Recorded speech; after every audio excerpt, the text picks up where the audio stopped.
So I think I wanted to pick a topic that would resonate with you, your gaming taste, along with mine, of course, and hopefully the viewers that are watching. So what better company to talk about than good old Sega?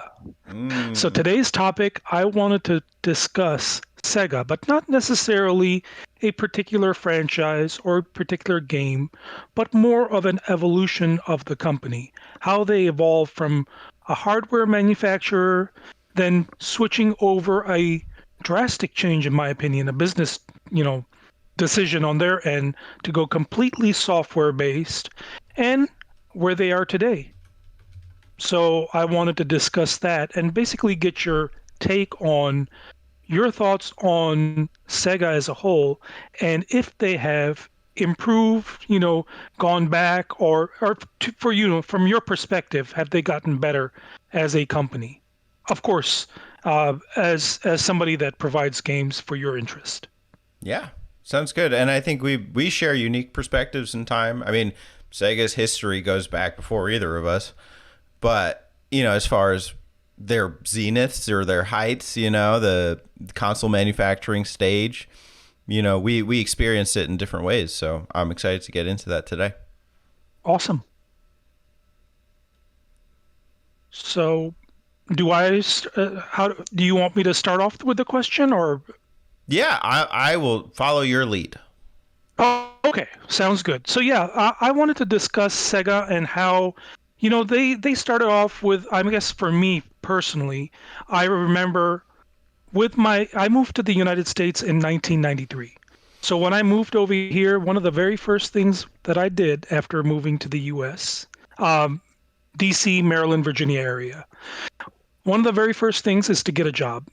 And once I got my first paycheck with the job that I got, and I was going to college, by the way, that was my first year of college, so I'm dating myself a little bit.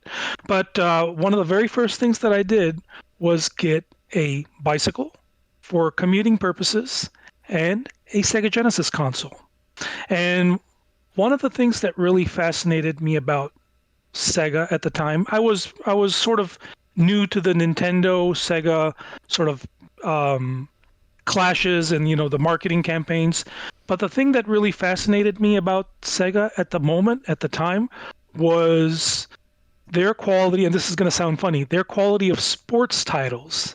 They used to really push hard on sports games at the time, and that's what sold me because I was a huge fan of sports at the time. I used to play sports, and I used to really be all involved in everything sports related.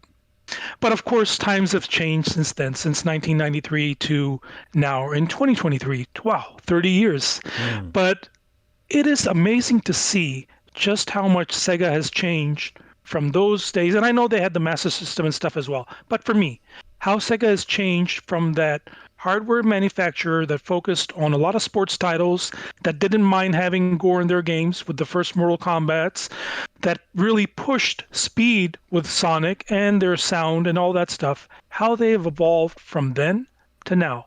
So I guess I wanted to talk to you and see what are your thoughts on the Sega of old and Sega of new.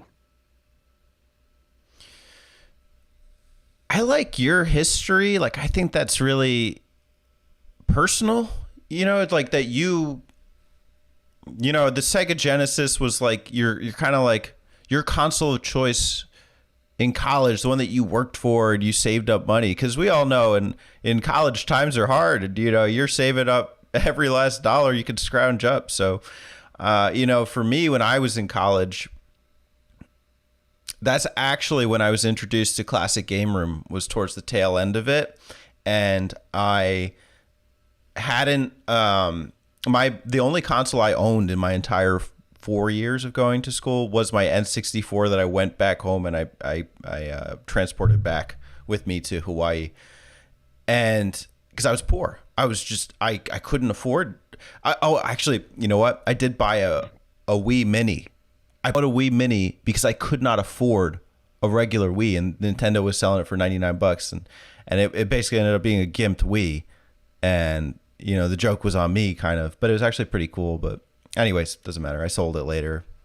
But being introduced to Classic Game Room on YouTube drove me, one, to make video reviews of video games, and two, to get into classic gaming. Mark loved the Genesis. This is like the console, like kind of like the budget console choice. Yeah, he likes obscure stuff like the Vectrex or, maybe some TurboGrafx stuff, but like the Sega Genesis was a very nostalgic console for him too. And to hear him share those memories made me go out and buy my own Sega Genesis and import it from eBay or some seller or something. And it came packaged in with, I think I got the Sega Genesis 6-pack. I had Sonic 1. And I just, I loved going and experiencing these 90s games. And another part of that was nostalgia. I had played some of them at a friend's house growing up. And I had distinct memories of Sonic 3 just being the coolest thing. The music sounding so cool, funky, kind of get that Michael Jackson sound effects. And it was like an endearing console to me. Yeah, the Super Nintendo was kind of like always this like fantastic thing, like this obscure system that I wanted to get into, but it was never realistic. The Sega Genesis was realistic. That felt like an American brand console, Sonic, the attitude, And so, I mean, while I have the respect and admiration for Nintendo and Nintendo titles, Sega has been close to home in a lot of ways. And I remember a couple sports titles, a lot of NHL games being really good, NBA Jam. And yeah, once I got my first Sega Genesis console, I was hooked. The Genesis has one of my favorite controllers. I think it's timeless. And, even on my Switch, I still have I got a 8-bit though Genesis wireless controller to, play through some of the retro games. So I think that their legacy has left an impact. It's left an impact not just on hardware, but also on video games, beat 'em ups, Streets of Rage 4. And I attribute a lot of like my appreciation for video games as a whole to Sega. And yeah, I am very nostalgic about the Genesis days. Once you get into later eras, the Saturn was not successful over here. Talk about feasible. It's very infeasible to be a Saturn collector or player or emulator even. I've just given up. I've given up the idea of ever playing Panzer Dragoon Saga. I've given up the idea of ever playing Burning Ragers in a localized way. It's not possible. It's cool I got to play Knights or whatever and the 360. But I think that there are pockets in Sega's history, as well as video game history as a whole, that have been just kind of swept under the rug. Like, we know these as like endearing and beloved titles, but we can't collect these. The layman can't go out and buy Panzer Dragoon Saga or even a Saturn, and then to get all the HDMI hookups and everything. It's just, the more I get into Sega, the more I realize I can't get into Sega. Yeah, that's a very interesting perspective. So, I mean, absolutely, I share the same sentiment as you about, the history of Sega. And like I told you earlier, how I got introduced to the brand of Sega and gaming. And that was such an eye-opener for me. But yeah, I agree that, as companies, sometimes you are sort of torn between the things and actions that they're taking. If they're making some of their classic games more accessible to you. And I think personally, Sega has done a pretty solid job, with their collectibles, not collectibles, but the compilation discs. Sorry, that's what the word I was looking for. The compilation discs, which basically have a bunch of games on that are pretty fairly accessible to you, the player. Of course, they have partnered with Nintendo with the online subscription service, which I know is a different topic, to allow you to play some of their classics, not all of them. And obviously, they also have come out with hardware in the form of those mini consoles that the fad died off, I guess, if you will. But I mean, they did try to make a lot of their games accessible to many of the people that not only probably were passionate about them in the past, but may find some entertainment or make it some entertainment, for people that have never experienced those games. So I do, appreciate that. However, like you have said, there are certain games that are just simply inaccessible and kind of, I wish they did have a bit more accessibility. Some of the Saturn games, some of the Dreamcast games, and it is sort of those games are locked in history. The 32X comes to mind, Sega CD also. Just those types of games are hard to come by, hard to get access to, and even emulation is not a good solution. So there is that with the history. However, as with every company, they have to make decisions. They have to make decisions on whether to stay in the past or look more towards the future.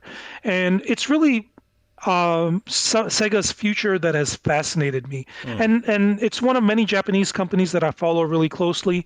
Um, and it's just a fascinating case study. It's a fascinating way of seeing how companies have progressed from their initial state and how they have evolved into what their business model for today. It is something that can be inspirational depending on your perspective, of course, or can be, something that disappoints you, saddens you. And for me, as I have seen them evolve from obviously the Genesis all the way to the PlayStation 2, which was primarily, for me, the console that really started pushing some of those Sega games out there in software format, not necessarily as a hardware, because at that point the Dreamcast was pretty much all but done. Then, of course, the Xbox comes along, and you see a very strong partnership with Microsoft that they form in bringing some of their beloved titles like Crazy Taxi, etc., to Microsoft. And then, of course, from then on, they start building relationships with other Japanese companies. For example, Platinum Games. They published I want to say Bayonetta, Mad World on the Wii. You mentioned the Wii. They also brought some other games like Anarchy Reigns. Vanquish was a very big one. They worked with Platinum Games on that. And then, of course, their own internal studios. You see the Sonic from the 360 era, it has the highs of the Sega Genesis, and then all of a sudden drops significantly during the Xbox 360 PlayStation 3 release with some of their Sonic games, but then they don't give up. They sort of say, okay, we're going to continue to work on this brand, and they get a lot better. Even recently, Sonic Origins that came out is a beloved title. Also, Sonic Frontiers that came out is a pretty good effort on their part. So it's just fascinating to see how they have gone from the highs, lows, changing from hardware to software model, and doing the business practices and building games that they're making today. So I guess the question for you is, are you satisfied with the Sega of today?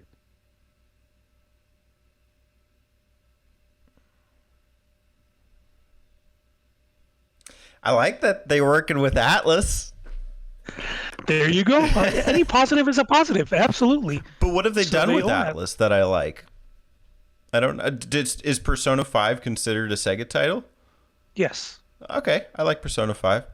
But since then, I don't know. I don't know that I'm necessarily ecstatic. I mean, good for Sonic fans. Good for Alex. Sonic Frontiers. I understand that the community is pretty pleased.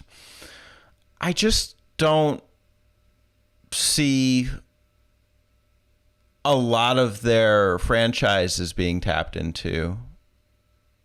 Granted, I mean, you could make the argument, well, yeah, they gave Streets of Rage. They're letting companies work on the Streets of Rage 4. Okay. That's good. This is a step in the right direction. But if I was to characterize Sega today, it would be steps in the right direction. I do like the Yakuza franchise, although it is getting milked to a point where I'm kind of just, I don't know, it's so much to even get into at this point that there are multiple Like a Dragons, and when I still need to play the first one, I don't know. I want more diversity in the titles that come out. Like I want spaceship shooters. And I understand that maybe some of them are Tengen and Toplin, arcade games. I want more Sega Ages games. I want a Saturn service. I feel like there's so much untapped potential when it comes to Sega that I want to see. Now, feasible, is it feasible? I don't know. I don't even know how big their company is. Like, is it a big company? It's definitely not on Nintendo's level anymore. Are they a fraction of what they were? Like, that would be really interesting to me to find out, like, at their height, like, how many employees were working with Sega when they were making hardware? Where are they at now? Because that might give me a more of a framework to understand, oh, yeah, maybe they can't do that. Maybe they can't. I mean, listen, I gave up on the Dreamcast too. I don't even want a Dreamcast 2. I'm good with the Dreamcast or something. Just give it HDMI. But like I just don't know. I don't know what is their current situation, and I feel like that would give me a better framework for creating more realistic expectations of what they can do. Yeah, I think that some of the stuff that you have described is very reminiscent of a lot of companies, not just Sega. I mean, maybe you can put Nintendo to the side, but Nintendo is a really big corporation, and it's hard to compare, their basically resources with any quote unquote publisher out there besides some of the really big ones. But I think that a lot of them just tend to focus on certain franchises that do really, really well for them. And it is sad. I mean, it is, I think, when I look at Sega, like you mentioned, talk about the Like a Dragon series, the Yakuza series, the Judgment, which is an offshoot of that also sort of borrows from the same resources, if you will, even if the gameplay is a little bit different. Then you have, of course, the Sonic franchises that have been going strong for them. And there are other things here and there. They work with Nintendo, like Mario and Sonic at the Olympic Games. Once again, a lot of Sonic branding. But I feel like the main risk taking and main, I guess, innovation that Sega had, besides when they were making their own hardware consoles, came at the latest point with the Xbox 360 and PlayStation 3 era of consoles. They had so many games, the aforementioned Bayonetta, Mad World. They also had the Alien Isolation series, along with the Condemned Mm-hmm. games that came out. Those were all variety, including, of course, Yakuza games that came out for the PlayStation 3. And they had many other titles that, sort of fit that, oh, wow, we haven't really seen this from Sega before. And I think that as times have gone on, they've just started to take fewer chances. Mm-hmm. One of the franchises that I really enjoyed from the same team that built Yakuza was a game called Binary Domain. I don't know if you played it or not, but they were the ones that built that game, and they've just left that franchise out to die pretty much, which is sad because the game had a lot of potential. So I see this as not just a thing with Sega themselves, but in companies in general. They just tend to focus on franchises that just bring them money. And I know that's what this is all about, but they tend to forget about some of the other beloved franchises that got them to where they are. And I wish they would, put a little bit more effort or flexibility in terms of, if they can't do it themselves, maybe have somebody else make a game for them. If I don't know all the business decisions that go into that, but something that I wish they would perhaps leverage a bit more than what they do. But overall, I think Sega, to me at least, as a company, has done fairly well recently, even though, yes, besides the Persona games, besides the Yakuza and Judgment, there's not much going on. And of course, Sonic. But the games, at least that they do produce, are of a significant quality. The Shin Megami Tensei 5 series or Shin Megami Tensei series has been very interesting to follow. Um, Persona games very popular now. So yes, the quantity and variety is not as much there, but quality definitely, I think, is something that they've improved upon.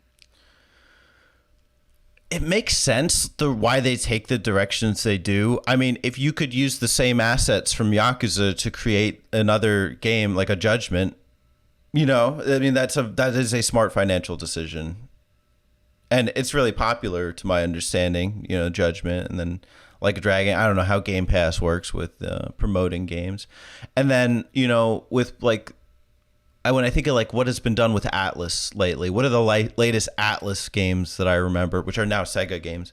I think of like the Persona 5 offshoots, like the tactic games that I don't even know if they're out. I'm not really that Yeah, interested they're in not them. even out yet. Right. And then there was an entry in Odyssey repackaged, which was also questionable because, that game was designed for the 3DS, but I'm happy that like it's coming back. If they're in a phase right now, with the exceptions of like, the Sonic Frontiers and maybe Streets of Rage 4 and something else I'm forgetting, they're in the repackaging phase. Persona 5 Royal is repackaging phase. Sonic Origins is repackaging. And so some repackaging is good. Some of it's fine. It like help these, the games get exposed to a wider audience. But if that's all I'm attributing to the company, then like this is like the PS4 generation to me. Where everything was a remake or everything was a remaster. That's the Sega of today. I don't like that Sega of today. Unless it's actually going to stuff that's really like obscure or far off, because they have the catalog, they have the library. So what's happening? What is the holdup? So that's what I want. That's what I want to see first off, and that's what I wonder about with Sega today. Awesome. Yeah, it was great to hear your perspective on that. Yeah, I agree. I really do hope that, as with anything in life, we all, as humans, as consumers of products, goods, whatever you want to call it, we look, at least I'll just leave you out of it or the audience out of it. I look for balance. If you can provide balance, then you are doing well. In terms of Sega or whoever else out there, all we ask for is balance. New games, maybe not the same titles repeated over and over, followed by a sprinkle of smaller games, indie games, or games from your previous franchises. And as long as you can provide that balance, I think that most customers will be satisfied with what you're bringing to the table. But that's just my opinion. You know what we need? We need a Sega Direct. Yes, indeed. An annual Sega conference of just the new games coming out. Just take it straight from Nintendo. Listen, they've taken enough from you. A little balance here. Absolutely, absolutely. Yeah, I would be up for that. Go for it, Sega. You have our blessings. Excellent. I love that. That was a great segment. Thanks for preparing it. Thank you.